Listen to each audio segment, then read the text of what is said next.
हम लोग डिस्कस कर रहे थे डेडलॉक अवॉइडेंस। तो अवॉइडेंस का मतलब क्या होता है? कोई भी प्रोसेस ऑपरेटिंग सिस्टम को इन एडवांस बताएगी उस करंट सिचुएशन पे कि उसको उसकी मैक्सिमम नीड क्या है। उस नीड पे ऑपरेटिंग सिस्टम देखेगा कि भाई क्या उस प्रोसेस को अलाउ किया जा सकता है या नहीं किया जा सकता है कि डेडलॉक ना हो। अब आज मुझे इस एल्गो में डिस्कस करना था बैंकर्स एल्गोरिथम। थोड़ा सा रिवाइज कर लेते हैं। दो एल्गोरिथम हम ऑलरेडी डिस्कस कर चुके हैं लास्ट वीडियो में, एक सेफ स्टेट और दूसरी रिसोर्स एलोकेशन ग्राफ एल्गोरिथम। मैं बता देता हूं थोड़ा थोड़ा। सेफ स्टेट में क्या मैंने बताया था कि सेफ स्टेट उसको बोलते हैं जहां पे आपको सेफ सीक्वेंस मिलता है। सेफ स्टेट होगी तो डेडलॉक में नहीं होगा, और अनसेफ स्टेट में होगी अगर तो डेडलॉक हो भी सकता है, नहीं भी हो सकता है, बट अगर डेडलॉक है तो वो 100% अनसेफ स्टेट होगी। तो हम ये मान के चलते हैं कि जैसे ही सिस्टम अनसेफ स्टेट में जाएगा तो दो पॉसिबिलिटी है कि डेडलॉक हो भी सकता है और नहीं भी हो सकता है।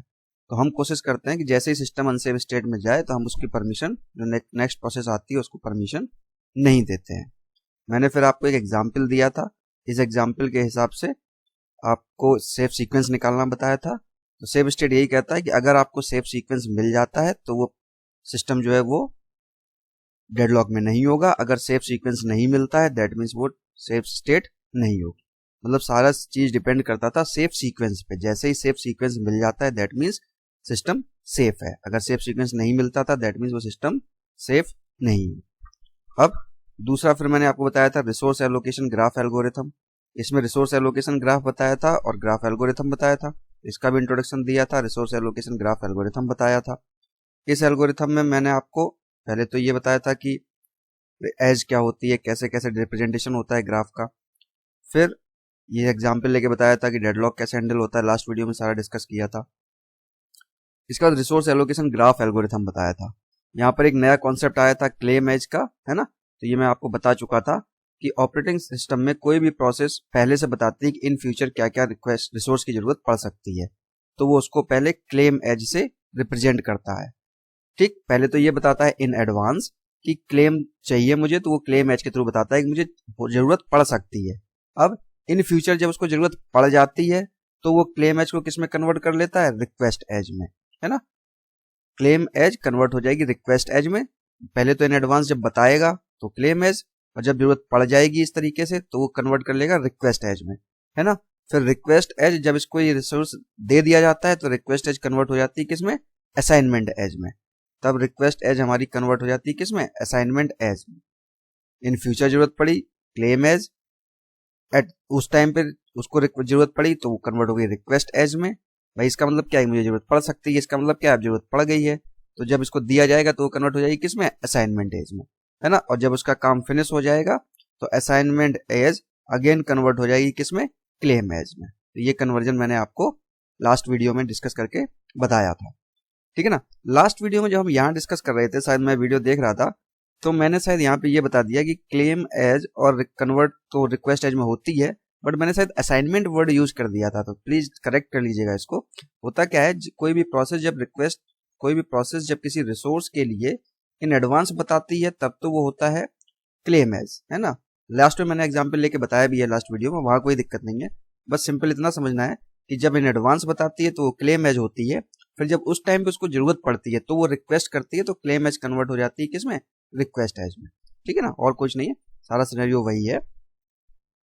तो यही मैंने बताया है कि जब इन एडवांस बताती है तो वो क्लेम एज, अब उस टाइम पे जरूरत पड़ जाती है तो रिक्वेस्ट एज, और देन फिर जब असाइन की जाती है तो रिक्वेस्ट एज कन्वर्ट हो जाती है असाइनमेंट एज में, और जब कंप्लीट एग्जीक्यूशन खत्म हो जाता है तो असाइनमेंट एज कन्वर्ट हो जाती है किसमें? क्लेम एज में।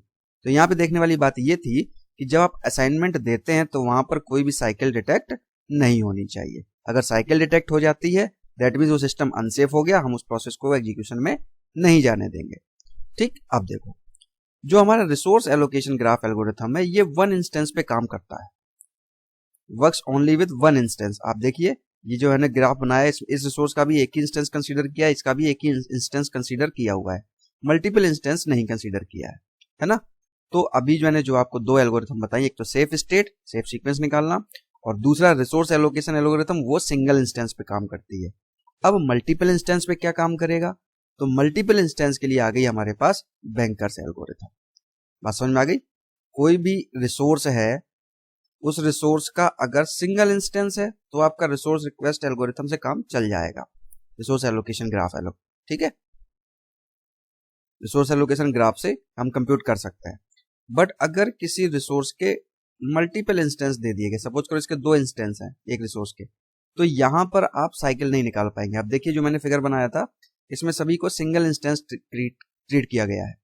तो जब मल्टीपल इंस्टेंस की कहानी आ जाती है तो वहां पर हमारा आता है बैंकर्स एल्गोरिथम। ठीक, तो ये मैंने थोड़ा सा रिवाइज कर दिया है। अब देखते हैं आगे। बैंकर्स एल्गोरिथम का क्या मतलब है? पहली बात मैंने आपको ये बताई दी कि मल्टीपल इंस्टेंस जब रिसोर्स के होते हैं तो फिर हम यहाँ पर बैंकर्स एल्गोरिथम का यूज करते हैं। जैसे इसका नाम है बैंकर्स एल्गोरिथम, तो बैंक के सिनेरियो पे ये काम करता है क्या कि bank never gives money in such a way that it runs out of cash. भाई बैंक में जितना पैसा होगा उतना ही तो दिया जाएगा, जब पैसा होगा ही नहीं तो दिया क्या जाएगा? कुछ भी नहीं दिया जाएगा, है ना।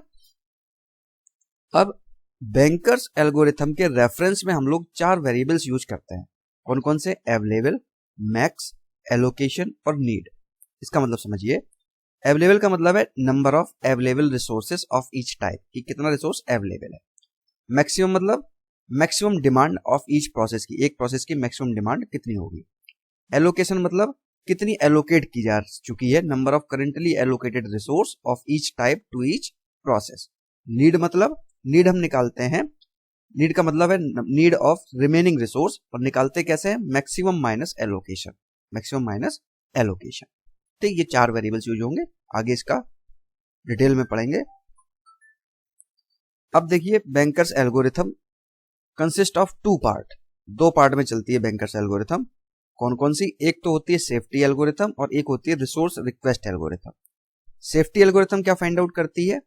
Find out whether a system is in safe state और नॉट। सेफ्टी एल्गोरिथम से हम ये देखते हैं कि वो सिस्टम सेफ स्टेट में है या नहीं है। अगर सेफ स्टेट में है देन ओके, अनसेफ है दैट मींस डेडलॉक हो भी सकता है और नहीं भी हो सकता है, तो हम अनसेफ स्टेट में किसी भी प्रोसेस को परमिशन नहीं देंगे। रिसोर्स रिक्वेस्ट एल्गोरिथम ये क्या करती है? To determine whether request can be safely granted और नॉट। मतलब उस टाइम पे अगर कोई नई रिक्वेस्ट आती है तो वो रिक्वेस्ट ग्रांट होगी या नहीं होगी। मतलब 2 पार्ट ऐसे हो गए। सेफ्टी एल्गोरिथम तो ये फाइंड आउट करेगी कि सिस्टम सेफ है या नहीं है, और रिसोर्स रिक्वेस्ट कि उस टाइम पे अगर कोई रिक्वेस्ट आई है तो वो सेफली ग्रांट होगी या नहीं होगी। तो इस 2 तरीके से हम लोग बैंकर्स एल्गोरिथम को 2 पार्ट में पढ़ते हैं। अब देखो एल्गो क्या कहती है। यह है सेफ्टी एल्गोरिथम, यह है सेफ्टी एल्गोरिथम और यह रिसोर्स रिक्वेस्ट एल्गोरिथम। अब दोनों को पहले एल्गोरिथम समझते हैं, फिर मैं न्यूमेरिकल कराता हूं। यहां पर क्या हम लोग 2 वेक्टर लेते हैं, वर्क और फिनिश। वर्क मतलब अवेलेबल, ये इनिशियलाइज कर देते हैं कि कितना रिसोर्स हमारे पास अवेलेबल है। ठीक है, क्योंकि बहुत सारी प्रोसेस होती है तो एक प्रोसेस को हम वर्क दे देते हैं, उसमें कर देते हैं अवेलेबल की value. Finish i equal to false. False का मतलब अभी सारी प्रोसेस के लिए हमने फिनिश की वैल्यू फॉल्स कर रखी है। इसका मतलब अभी कोई भी प्रोसेस जो है हमारी एग्जीक्यूट नहीं हुई है, सबके लिए फॉल्स है। एक एक करके अब ट्रू करते जाएंगे, जिसके लिए हमारी रिक्वेस्ट ग्रांट होती जाएगी उसको हम ट्रू करते जाएंगे। ठीक है, finish i such that finish of i equal to false. ठीक है, सभी के लिए फॉल्स है, कोई दिक्कत नहीं। अब हम चेक करेंगे if need of i is less than equal to work. Work मतलब क्या था? अवेलेबल। तो अगर नीड जो नई प्रोसेस की नीड है अगर अवेलेबल से कम है तो हम क्या करते हैं? उसको अलॉट कर देते हैं वो रिसोर्स और प्रोसेस एग्जीक्यूशन में चली जाती है। ठीक, अगर ये कम होगा तो हम आगे आ गए। आगे आने वाले के बाद हमने क्या किया? Work equal to work plus allocation. Work का मतलब क्या है? अवेलेबल, तो available equal to available plus allocation. ठीक, तो देखो अवेलेबल प्लस एलोकेशन कैसे करते हैं कि जो हमारा अवेलेबल था पोर्शन उसको हम एलोकेशन में प्लस कर देते हैं। कब? जब इस प्रोसेस का एग्जीक्यूशन फिनिश हो जाता है। देखो मैं एग्जांपल लेके आपको बताता हूं। हमने जब रिसोर्स रिक्वेस्ट से पहले सेफ स्टेट में सेफ सीक्वेंस निकालना बताया था तो वहां मैंने बताया था, अभी मैं एग्जांपल लेता हूं। सपोज करो एक प्रोसेस है P1, ठीक है, इसको मैक्सिमम नीड है 8 की, ये मैक्सिमम नीड है, मैक्सिमम। ठीक, इसको एलोकेट कर दिया गया है 3 का। ठीक, और हमारे पास अवेलेबल जो है वो है 5। ठीक, 8 की मैक्सिमम नीड थी, 3 एलोकेट कर दिए, 5 अवेलेबल है। अब देखना finish of i equal to false, मतलब अभी ये प्रोसेस एग्जीक्यूशन में नहीं गई है। अब हम चेक करेंगे need of i is less than available, ठीक है। तो एलोकेशन कितना है इसका, 3 का, और मैक्सिमम कितनी है, 8 की। तो इसकी नीड कितनी बनी भाई, नीड हो गई मैक्सिमम माइनस एलोकेशन, तो 8 माइनस 3 इक्वल टू 5। तो need is less than equal to available, हाँ जी, नीड 5 है और अवेलेबल भी 5 है। तो आप क्या करोगे, ये 5 रिसोर्स इसको दे दोगे, तो इसके हो जाएंगे 8, और ये प्रोसेस अपना एग्जीक्यूशन कंप्लीट कर लेगी। ठीक, तो P1 ने अपना एग्जीक्यूशन कंप्लीट कर लिया। अब एग्जीक्यूशन कंप्लीट होने के बाद क्या होगा, बाद क्या करेगा, अब हमारे पास इस टाइम पे अवेलेबल कितनी होगी, 0। भाई जब आपने इसको 5 दे दी तो इसके पास 8 हो गई और अवेलेबल हो गया हमारा 0। अब इसका एग्जीक्यूशन हो गया कंप्लीट। तो कंप्लीट होने के बाद क्या करेगा, जो रिसोर्स इसको मिले थे इसको ये फ्री करेगा ना, इस रिसोर्स को फ्री करेगा, रिलीज करेगा। तो जब रिलीज करेगा तो ये 8 रिसोर्स अवेलेबल में एड ऑन हो जाएंगे, भाई अगली प्रोसेस के लिए फिर से 8 मिल जाएंगे। तो अब क्या हो जाएगा, 0 प्लस 8, तो 0 काय की वैल्यू थी आपकी, अवेलेबल की, और 8 क्या था, एलोकेशन, है ना। तो वही मैंने यहां लिखा है, वर्क मतलब देखो अवेलेबल, तो available equal to available plus allocation. Work कह लो या अवेलेबल कह लो, बात एक ही है। मतलब पहले यहां तो एग्जीक्यूशन में आई, आने के बाद उसने चेक किया तो उसको एग्जीक्यूट कर दिया, एग्जीक्यूट होने के बाद उसने अपना रिसोर्स रिलीज कर दिया, उसमें सारी कैलकुलेशन ये हो गई। नहीं समझ में आया, दोबारा देख लो।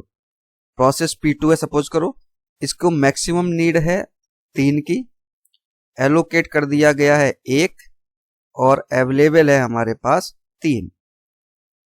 ठीक, अब देखिए आप, पहले क्या होगा, नीड कितनी आ जाएगी इसकी, 2 की, 3 चाहिए इसको, 1 दिया गया, नीड 2 की है। तो हमने क्या किया, अवेलेबल में से 2 इसको दे दिए, 2 इसको दे दिए, तो इसको मिल गए 3, यहां पे बचा कितना, 1, 2 इसको चले गए, बचा 1।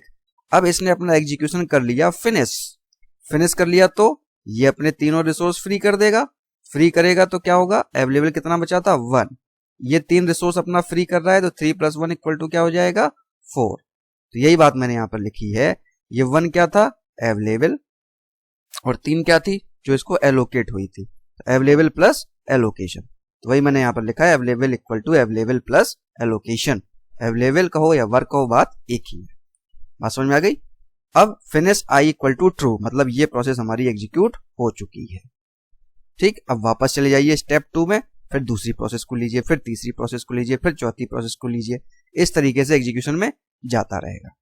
अब यहां पर देखिए एक चीज और मैंने लिखी है, if no such i exist, मतलब अगर किसी के लिए आपको नीड की वैल्यू अवेलेबल से कम नहीं मिलती है, मतलब ये जो आप नीड कैलकुलेट कर रहे थे, भाई ये अवेलेबल से कम होगी या बराबर होगी तभी तो ये इसको दिया जाएगा, अगर ज्यादा होगी तो देंगे, दे ही नहीं पाएंगे। भाई सपोज करो यहाँ पे नीड है इसको 5 की और अवेलेबल है हमारे पास 1, तो देंगे कहां से, कहीं से नहीं, तो वो प्रोसेस एग्जीक्यूट होगी नहीं, सीधा कह दिया इसने गो टू स्टेप 4। और स्टेप 4 में क्या कह रहा है कि इफ ये ट्रू है तो ठीक है, अगर तो मतलब सेफ स्टेट में है, अगर नहीं है तो फिर कुछ भी नहीं, वो process as it is wait करती रहेगी। तो इसमें आपको इन शॉर्ट 2 बातें याद रखनी होंगी सेफ्टी एल्गोरिथम में, जब हम न्यूमेरिकल लगाएंगे 2 बातें आपको ध्यान में रखनी पड़ेंगी। क्या, सबसे पहली बात, need is less than work, less than equal to work, या need is less than equal to available. ठीक, इस बात को तो हम क्या करते हैं, work equal to work plus allocation, या available equal to available plus allocation. ये 2 बातें याद रखने वाली हैं, 2 पॉइंट, सारे न्यूमेरिकल इन्हीं 2 चीजों से हो जाएंगे। पूरी बात तो मैंने आपको एल्गो समझाने के लिए बताई, एक बार फिर से बता देता हूं। 2 वेक्टर लिए, वर्क और फिनिश, वर्क में अवेलेबल की वैल्यू असाइन कर दी, सारे फिनिश फॉल्स कर दिए, मतलब सारी प्रोसेस एक एक करके आएंगी। पहली प्रोसेस आई, उसका फिनिश फॉल्स था, अगर उसकी नीड अवेलेबल से कम है तो उसको आप एग्जीक्यूशन में ले जाइए, जब वो एग्जीक्यूट हो जाए और वो अब प्रोसेस कंप्लीटली एग्जीक्यूशन में हो जाएगी, तो फिर क्या होगा, जो उसका अवेलेबल होगा वो अपनी जो अपना उसको जो एलोकेशन हुआ होगा वो रिलीज करेगा, तो एलोकेशन वाली चीज अवेलेबल में प्लस हो जाएगी। क्यों, अब वो एग्जीक्यूशन कंप्लीट कर चुकी है तो अपना एलोकेशन वो रिलीज करेगा। वो बात इस लाइन से डिनोट हो रही है। ठीक, तो फिनिश उसको फिर फिनिश ऑफ आई वेक्टर उसका ट्रू कर दीजिएगा, then go to again step 2, फिर अगली प्रोसेस के लिए, फिर अगली प्रोसेस के लिए। अगर यहाँ पे नीड किसी की भी अवेलेबल से कम नहीं होगी तो फिर सीधा आ जाएगा स्टेप 4 में, मतलब वो चीज एग्जीक्यूशन में वेट करती ही रहेगी, उसको परमिशन ग्रांट नहीं की जाएगी। तो सेफ सीक्वेंस इस तरीके से निकलता है। ठीक, ये 2 लाइन इसमें याद रखने वाली हैं। अब देखो दूसरा एल्गो, रिसोर्स रिक्वेस्ट एल्गोरिथम, कि अगर कोई नई प्रोसेस आती है तो क्या उसको रिक्वेस्ट अलॉट होगी या नहीं होगी। तो इसमें देखिए 2 कंडीशन पहले आप चेक करेंगे। सबसे पहली क्या, if request is less then need, कि आई लिखा हुआ है सभी में, कि उस पर्टिकुलर प्रोसेस की जो रिक्वेस्ट है वो नीड से कम है क्या। पहली बात, नीड से कम ज्यादा होगी तो फिर कैसे देंगे, हम देंगे ही नहीं, दे ही नहीं पाएंगे। दूसरी बात, क्या जो उसने रिक्वेस्ट किया है वो अवेलेबल से कम है, ठीक है ना, जो रिक्वेस्ट है वो नीड से कम होनी चाहिए, जो उसकी मैक्सिमम नीड है। भाई तुमने पहले कहा था कि मुझे 10 की नीड है, अब आप कह रहे हो नहीं मुझे 12, अब आप 12 की रिक्वेस्ट डालोगे उसको तो मिलेगा क्या, बिल्कुल नहीं मिलेगा, है ना। तो जो आपने पहले मैक्सिमम नीड आपने बताई थी उस नीड से कम ही तो लेके आओगे, उसी कम की तो रिक्वेस्ट करोगे। इसके बाद सपोज करो इस टाइम पे अवेलेबल है 8, ठीक, और आपने उससे ज्यादा की डिमांड कर दी, वही वाली चीज जो यहाँ बताई थी, तो फिर आपको मिल ही नहीं पाएगा। तो 2 बातें चेक करिए कि आपने जो रिक्वेस्ट की है, आपने जो मैक्सिमम नीड बताई थी उस नीड से आपकी वैल्यू कम होनी चाहिए, और जो इस टाइम अवेलेबल है उससे आपकी वैल्यू कम होनी चाहिए, कम हो या इक्वल हो, इक्वल में भी कोई दिक्कत नहीं है। अगर ये दोनों कंडीशन होल्ड करती हैं तो ये 3 ऑपरेशन आप परफॉर्म कर दीजिए। Update resource allocation matrix bye these 3 values. Available में क्या हो जाएगा, भाई आपने रिक्वेस्ट को ग्रांट कर दोगे तो available equal to available minus request, जितनी आपने रिक्वेस्ट की है उतना अवेलेबल से कम हो जाएगा, और एलोकेशन में उतना प्लस हो जाएगा, है ना। तो allocation equal to allocation plus request, और नीड जो थी आपकी उसमें से उतना माइनस हो जाएगा। तो ये 3 चीज।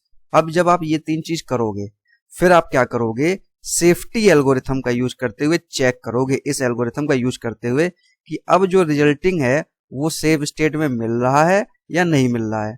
अगर मिल गया that means transaction is completed and process pi is allocated it's resource, मतलब ये इससे कम होना चाहिए, ये इससे कम होना चाहिए, और ये वैल्यू अपडेट करके फिर सेफ्टी एल्गोरिथम लगाइए कि क्या आप सिस्टम सेफ स्टेट में है।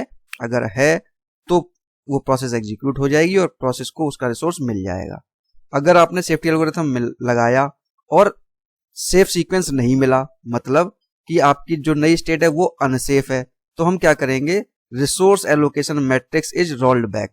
जो आपने ये अपडेशन किया है ना ये रोल बैक हो जाएंगे। फिर इसका मतलब क्या है कि आपने जो ये अपडेशन किए थे सेफ्टी एल्गोरिथम के बाद अगर सेफ सीक्वेंस नहीं मिला, दैट मीन्स ये जो आपने एलोकेशन ये जो अपडेशन किए थे इससे सिस्टम हमारा अनसेफ हो रहा है, इसलिए हम इन चीजों को क्या करेंगे, रोल बैक कर देंगे और उस प्रोसेस की रिक्वेस्ट को डिनाई कर देंगे, मतलब उस प्रोसेस को एग्जीक्यूशन में नहीं ले जाएंगे। यही बात बताती है कि रिसोर्स रिक्वेस्ट एल्गोरिथम क्या बताती है कि जो नई रिक्वेस्ट आई है क्या वो ग्रांट होगी या नहीं होगी। तो पहली बात, अगर नीड से कम है, अवेलेबल से कम है, ये वैल्यू अपडेट करके देख लो, सेफ्टी एल्गोरिथम से सेफ सीक्वेंस निकालो, अगर सेफ सीक्वेंस मिल गया दैट मींस ओके, अगर नहीं मिला तो रोल बैक कर दीजिए। ये जो कैलकुलेशन, ये 3 पॉइंट आपने अपडेट किए थे इसको रोल बैक कर दीजिए और उस प्रोसेस को हम रिक्वेस्ट जो आई थी वो डिनाई हो जाएगी। इसका मतलब है कि उस रिक्वेस्ट पे सिस्टम हमारा अनसेफ स्टेट में जा रहा है, इसलिए हम उसको रिक्वेस्ट परमिट नहीं कर पाएंगे। तो ये 2 एल्गोरिथम आपको मैंने डिटेल में बता दी है। कहीं कोई डाउट आए कमेंट सेक्शन में डालिएगा, है ना। अब देखिए इस पे लेके चलते हैं न्यूमेरिकल क्वेश्चन। इस तरीके से आता है, ये प्रोसेस देखो दी गई है P0, P1, P2, P3, P4। इसकी एलोकेशन मैट्रिक्स ये दी गई है। ये देखो 4 रिसोर्स हैं ABCD ABCD ABCD। ये इसको एलोकेशन है, ये मैक्सिमम डिमांड है इनकी, मैक्सिमम नीड, और अवेलेबल रिसोर्स इतना है। तो आप देख सकते हैं बैंकर्स एल्गोरिथम हमारी मल्टीपल इंस्टेंस पे लगती है, तो ये 4 इंस्टेंस दिए गए हैं ना। जो आपकी रिसोर्स एलोकेशन ग्राफ था वो सिंगल इंस्टेंस पे काम करती है। उसका जो एग्जांपल मैंने दिया था वो सिंगल इंस्टेंस था। मैं आपको एग्जांपल उसका दिखा देता हूं एक बार। ये वाला एग्जांपल जो हमने किया था इसमें देखो एक ही इंस्टेंस था, ये नीड एक ही वेरिएबल था, है ना, एक। तो ये क्या है, रिसोर्स एलोकेशन ग्राफ में हम लोग जब लगाते थे तो सिंगल इंस्टेंस पे काम करती थी, है ना। और एग्जाम्पल में जो मैंने देखो डायग्राम बनाया था, डायग्राम भी दिखा देता हूं आपको। ये डायग्राम बनाया था ना, देखो इसमें सिंगल इंस्टेंस पे काम कर रहा था, मल्टीपल इंस्टेंस का कहीं पर भी जिक्र नहीं था, है ना। तो ये बात दिमाग में बिठा लेना कि बैंकर्स एल्गोरिथम मल्टीपल इंस्टेंस पे काम करती है और रिसोर्स एलोकेशन ग्राफ जो है वो सिंगल इंस्टेंस पे काम करती है, राइट। चलिए अब ये देखो इसका एलोकेशन है मैक्सिमम और अवेलेबल। ठीक, अब देखो क्या क्या पूछा गया इसमें। What is the content of matrix need. Need क्या होगी, जो सिस्टम दिया गया है वो क्या सेफ स्टेट में है या नहीं, मतलब सेफ सीक्वेंस निकालना पड़ेगा।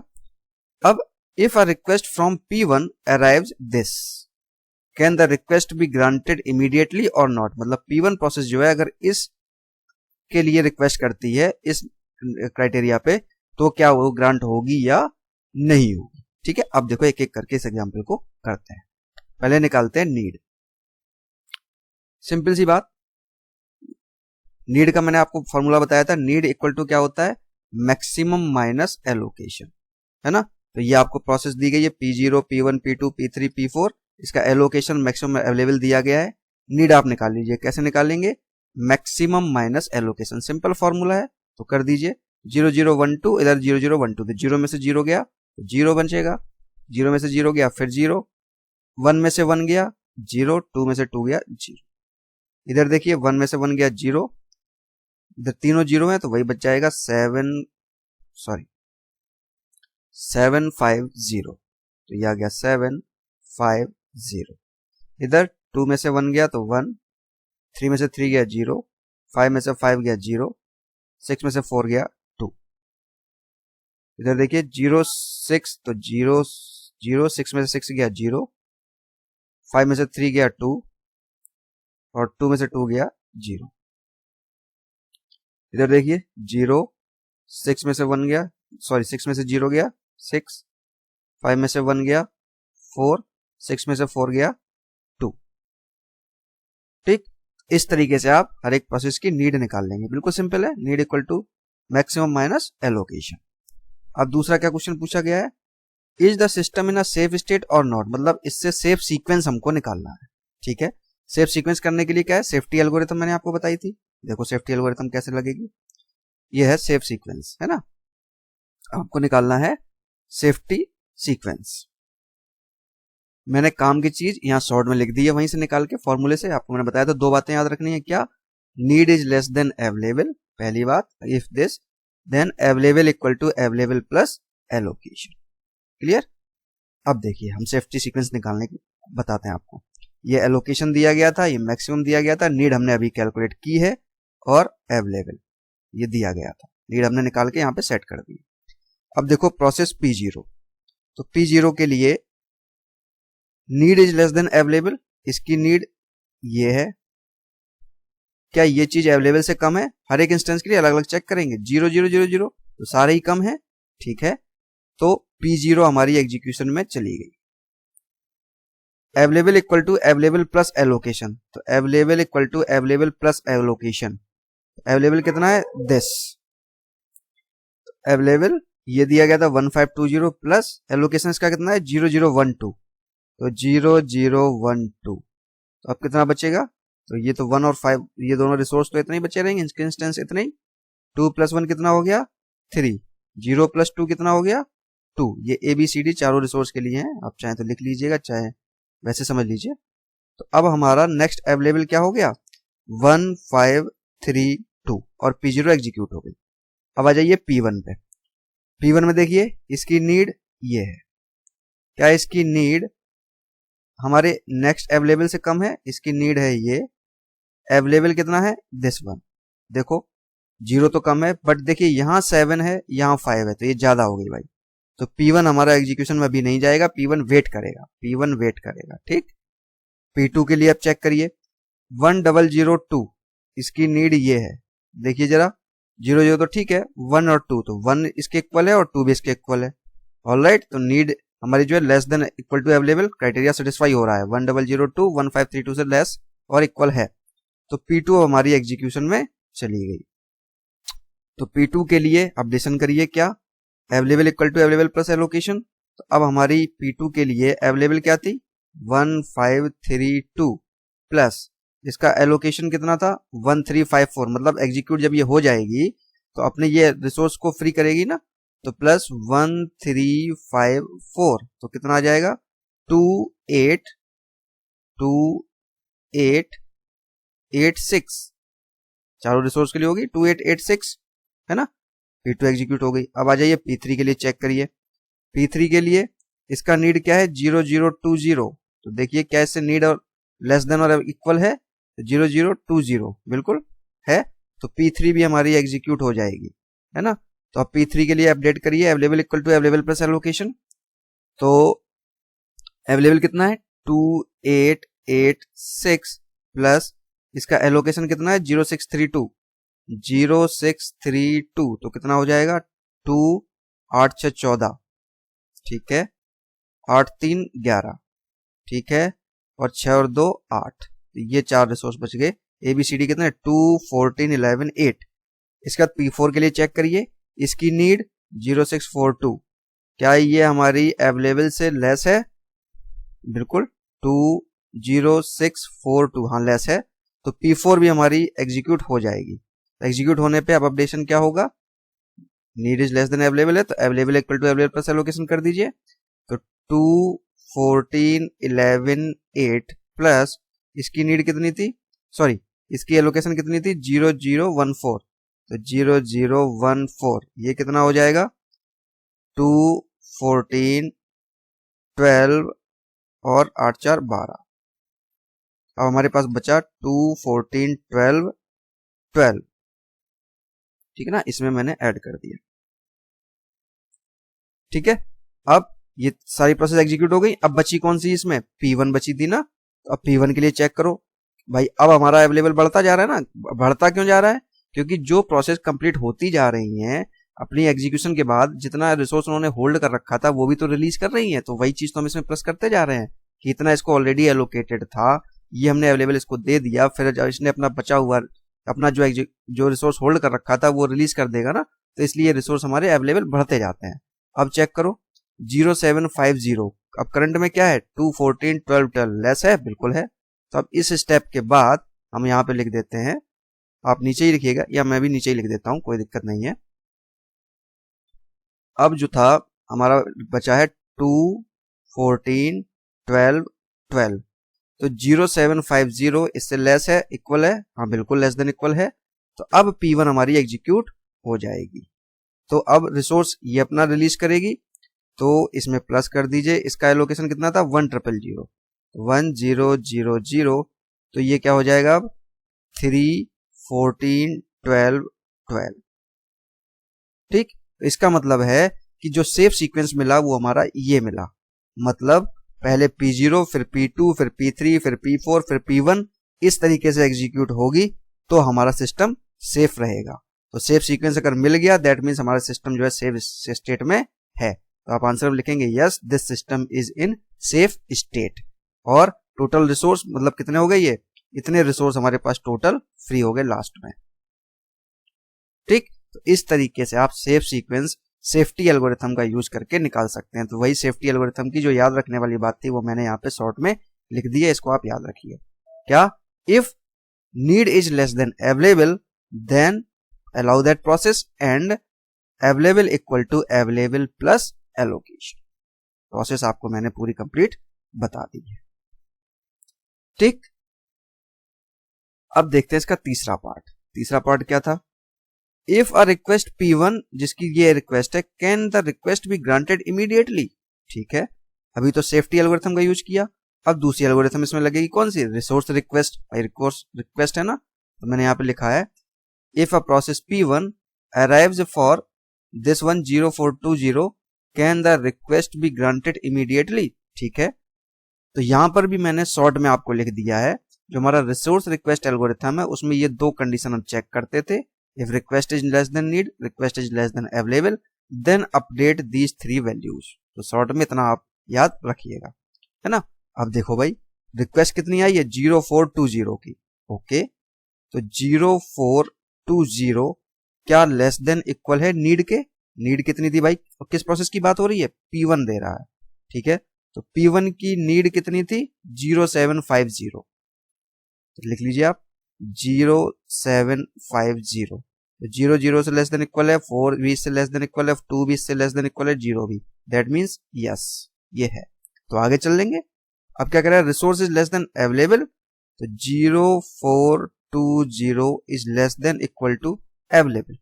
अवेलेबल अवेलेबल ये मत देखिएगा कि अब हमारी लास्ट में अवेलेबल नहीं थी, ये तो प्रॉब्लम पूरी हो गई, ठीक है ना। जो आपको अवेलेबल दी गई थी, कितना अवेलेबल आपको दिया गया है, 1520 आपको दिया गया था ओरिजिनल प्रॉब्लम में, है ना। वहीं से स्टार्ट करेंगे अब हम प्रॉब्लम को। तो देखिए क्या ये 1520 से लेस है, 1520, 0 लेस है, 4 भी लेस है, 2 भी लेस देन इक्वल है, 0 भी लेस देन इक्वल है, दैट मीन्स यस, ये भी दोनों क्राइटेरिया ट्रू है। तो अब आप आगे चल लीजिए, ठीक, आगे चलेंगे। आगे आने पे क्या होगा, available equal to available minus request.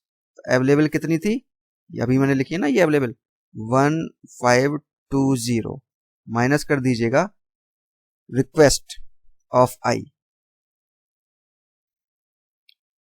Request कितने की आ रही है, 0420, तो 0420, तो कितना बच जाएगा हमारा, 1 में से 0 गया 1, 5 में से 4 गया 1, 20, तो ये 00, 1100। अब अवेलेबल हो गई दिस वन। इसके बाद क्या कह रहा है, allocation equal to allocation plus request. तो एलोकेशन देख लो कितना था इसको, P1 को, P1 का एलोकेशन था 1000, ठीक है। तो 1000 में आप प्लस कर दीजिए 1000 प्लस रिक्वेस्ट 0420, ये कितना हो जाएगा 1420, 420। ये अलग अलग इंस्टेंस है, इसलिए जो भी कैलकुलेशन होगी इन पे अलग अलग होगी, है ना। Need equal to need minus request. Need कितनी थी इसकी, नीड भी देख लो भाई कितनी थी इसकी, इसकी नीड थी 0750, ठीक है, 0750 माइनस रिक्वेस्ट 0420, तो कितना आया 0, 7 में से 4 गई 3, 5 में से 2 गया 3, 0 में से 0 गया 0, 0330। तो P1 प्रोसेस के लिए ये 3 फील्ड अपडेट हो जाएंगी, अवेलेबल, एलोकेशन और नीड, ठीक है। अब देखिए कि इस टेबल में इन तीनों को अपडेट करके क्या आपको सेफ सीक्वेंस मिल रहा है या नहीं मिल रहा है। अवेलेबल हो गई दिस, और एलोकेशन हो गई दिस, और नीड हो गई दिस। तो अब हमने क्या किया, जो टेबल की गई थी सारी कंप्लीट टेबल में ये 3 चीजें P1 के लिए अपडेट कर दी। अवेलेबल देखो ये कर दिया 1420, ठीक, सॉरी अवेलेबल 1100, तो अवेलेबल मैंने ये अपडेट कर दिया, ठीक है। इसके बाद एलोकेशन 1420, तो एलोकेशन कर दिया 1420, और नीड हो गई 0330, नीड हो गई 0330। ये 3 वैल्यू मैंने अपडेट कर दी। अब आप अगेन सेफ्टी एल्गोरिथम लगाइए और चेक करिए क्या सेफ सीक्वेंस मिल रहा है। अगर मिल रहा है दैट मीन्स ग्रांट हो जाएगी, अगर नहीं मिल रहा है तो फिर नहीं मिलेगी। तो वही चीज मैंने सेफ्टी एल्गोरिथम की दोनों बातें फिर से यहाँ लिख दी हैं। क्या देखते थे वहां, need is less than equal to available, then available equal to available plus allocation. तो सारी के लिए अब आप चेक करिए, करते हैं भाई। प्रोसेस P0 के लिए देखिए क्या नीड, इसकी नीड कितनी है 000, अवेलेबल इतना है, तो लेस देन इक्वल है, हाँ बिल्कुल है, तो P0 अलाउ हो गई, ठीक है। अगली कैलकुलेशन क्या करनी है, available equal to available plus allocation, ठीक है। अवेलेबल ये था प्लस इसका एलोकेशन 0012, 0012, कितना आ जाएगा 1112, ठीक। अब देखिए P1 के लिए, P1 का नीड 0330 क्या लेस देन है अवेलेबल से, 0330, और अवेलेबल कितना है 112, नहीं भाई 3 तो ज्यादा है, तो नहीं, अभी P1 वेट करेगी, ठीक है ना। अब आ जाओ P2 पे, P2 की नीड 1002, ये लेस देन इक्वल है, तो P2 अलाउ हो गई, और P2 के लिए आप प्लस कर दीजिए, हमारा अवेलेबल था 1112 प्लस इसका एलोकेशन कितना था 1354, 1354 प्लस करिए, 1 + 1 2, 1 + 3 हो गया 4, 5 + 1 हो गया 6, और 4 + 2 हो गया 6, ठीक। अब इसके बाद P3 चेक करिए, P3 की नीड 0020 लेस देन है क्या 0020, बिल्कुल लेस देन है, तो P3 परमिट हो जाएगी, और P3 पे आप ऐड कर दीजिए अवेलेबल क्या था 2466 पुराना वाला, प्लस इसका एलोकेशन 0632, तो 0632, तो ये कितना आ जाएगा 2 6 4 10, इसके बाद 6 3 9, 2 10 9, 6 2 8, ठीक है ना, ये 4 वैल्यू आ गई। अब देखिए P4 के लिए, P4 की नीड क्या है 0642, हाँ बिल्कुल P4 अलाउ हो जाएगी, ये लेस देन है 0642 के, तो क्या हो जाएगा 2 10 9 8 प्लस इसका एलोकेशन कितना है 0014, तो 0014, तो कितना हो जाएगा 2 और 10 तो एज इट इज रहे, 9 1 10 और 8 4 12। ठीक, तो P4 हो गई। अब देखिए P1 के लिए भाई सारी आ गई। अब क्या P1 अलाउ होगा? तो नीड 0330, हाँ जी, अब हमारा ये अवेलेबल है, तो 0330 परमिट हो जाएगा, तो P1 हमारा परमिट हो गया। इसके लिए अपडेशन कर देते हैं, तो कितना बचा हुआ था 2 10 10 12, ये अवेलेबल बची थी लास्ट में। इसमें इसका एलोकेशन 1420, ये प्लस कर दीजिए 1420, तो कितना हो जाएगा 3 10 4 14 10 2 12 और 12, 3 14 12 12। दैट मीन्स कि इस सेफ सीक्वेंस पे पहले P0, फिर P2, फिर P3, फिर P4, फिर P1 रहेगा, तो हमारा सिस्टम सेफ रहेगा और डेडलॉक अकर नहीं होगा। तो इसका मतलब यह है कि जो आपने नई रिक्वेस्ट जो रेज की थी, ये वाली 0420 वाली, ये हमारी ग्रांटेड हो जाएगी। सेफ सीक्वेंस निकाल के आप नीचे लिख दीजिएगा कि रिक्वेस्ट विल बी ग्रांटेड। तो ये हो गया इसका आंसर, ठीक है ना। अब एक चीज देखो, अगर कहीं पर भी ये कंडीशन फॉल्स हो जाती है तो इमीडिएट लिख दीजिएगा नॉट ग्रांटेड। अगर ये फॉल्स हो जाती है तो नॉट ग्रांटेड, मतलब ठीक, इन दोनों कंडीशन का भी ट्रू होना जरूरी है। इसके बाद ये तीन आप अपडेशन करेंगे, और अपडेशन करने के बाद मान लो ये दोनों ट्रू हो गई, तो आपने ये अपडेट किया। अपडेट करने के बाद सेफ सीक्वेंस निकाला, और सेफ सीक्वेंस निकालने पर भी आपको सेफ सीक्वेंस निकालने पर आपको सेफ सीक्वेंस नहीं मिला। फॉर एग्जाम्पल, अगर यहाँ पे नीड सपोज करो कुछ और होती जो कि इस वैल्यू से ज्यादा होती, तो फिर क्या होगा, वो प्रोसेस ग्रांट नहीं होगी। तो इस तरीके से आपकी जो ये बैंकर्स एल्गोरिथम है, ये काफी इंपॉर्टेंट क्वेश्चन है, इससे हर जगह क्वेश्चन आता है। तो जो एग्जाम्पल में जो सिनेरियो बनते हैं वो मैंने आपको बता दिए। ठीक, एक बार मैं रिवाइज कर देता हूं। ये हमारी बैंकर्स एल्गोरिथम थी। ठीक, इसमें पहली बात तो यही लिखना है कि जो हमारी बैंकर्स एल्गोरिथम है वो मल्टीपल इंस्टेंस पे काम करती है, और जो मैंने लास्ट वीडियो में आपसे डिस्कस किया था, क्या रिसोर्स एलोकेशन ग्राफ मेथड जो डिस्कस किया था, ये हमारा काम करता है सिंगल इंस्टेंस पे। तो अगर सारे रिसोर्स का सिंगल इंस्टेंस है तो आप इसको यूज कर लीजिएगा, मल्टीपल इंस्टेंस है तो बैंकर्स एल्गोरिथम को यूज करिए। इसके 4 पैरामीटर बताए, नीड निकालना बताया, ठीक, 2 पार्ट बता दिए कि भाई सेफ्टी एल्गोरिथम चलती है और रिसोर्स रिक्वेस्ट एल्गोरिथम चलती है। ठीक, सेफ्टी एल्गोरिथम का काम अब आपके समझ में आ गया होगा कि सेफ स्टेट में है या नहीं, ये चेक करना। कैसे चेक करते हैं, सेफ सीक्वेंस निकाल के। रिसोर्स रिक्वेस्ट एल्गोरिथम ये बताती है कि नई जो रिक्वेस्ट आ रही है वो ग्रांट होगी या नहीं होगी। ठीक, ये एल्गोरिथम मैंने आपको बता दी थी, सेफ्टी एल्गोरिथम का पूरा डिटेल, है ना। ये चीज मैंने शॉर्ट में 2 बातें बताई थी ना, वही मैंने लिख दी थी हर जगह जब भी न्यूमेरिकल सॉल्व किया था। इसके बाद रिसोर्स रिक्वेस्ट एल्गोरिथम, ये 2 कंडीशन चेक की थी, ये 3 पैरामीटर अपडेट किए थे। अपडेट करने के बाद सेफ्टी एल्गोरिथम लगा के चेक किया था कि सेफ स्टेट मिलती है या नहीं मिलती है, मतलब सेफ सीक्वेंस मिलता है या नहीं मिलता है ना, इस तरीके से। इसके बाद आपको मैंने एक एग्जाम्पल लिया, प्रॉब्लम ली। उस प्रॉब्लम में जो ये 3 तरीके से प्रॉब्लम बनती है, नीड निकालना, क्या ये सिस्टम सेफ स्टेट में है या नहीं, एक नई प्रोसेस आती है उस पर ग्रांट होगा या नहीं होगा। ये इसमें ये ध्यान देखना कि किस प्रोसेस से रिक्वेस्ट आ रही है, P1 से आ रही है, P2 से आ रही है, उसी में अपडेशन होएगा। जो ये मैंने अपडेट की है वैल्यूज, आप देखिए नीचे, ये उसी पे आएंगी। जैसे P1 पे आ रहा था तो P1 पे किया था, ये चीज जो हम अपडेट कर रहे हैं। जिस प्रोसेस की प्रॉब्लम में दी जाएगी, P2 पे दिया होता है तो P2 पे अपडेट करते हैं, है ना। इस तरीके से आप पूरी प्रॉब्लम इस तरीके से सॉल्व कर सकते हैं। तो डेडलॉक अवॉइडेंस हमारा खत्म हो गया। अवॉइडेंस यही कहता है कि एडवांस में बताइए, सिस्टम विल डिसाइड कि सिस्टम सेफ स्टेट में रहेगा तो अलाउ होगा, अगर अनसेफ स्टेट में पहुंच गया तो फिर अलाउ नहीं होगा, सीधी सी बात। तो 3 एल्गो मैंने आपको बताए, सेफ स्टेट वाला निकालना, सेफ स्टेट मेथड, इसके बाद resource allocation graph method, short में लिख रहा हूं अब, resource allocation graph method for single instance, और banker's algorithm for multiple instance. Right, आप अच्छे से वीडियो को देख लीजिएगा, कहीं कोई डाउट आए कमेंट सेक्शन में डालिएगा, I will respond of each query. ठीक है, ओके, थैंक यू।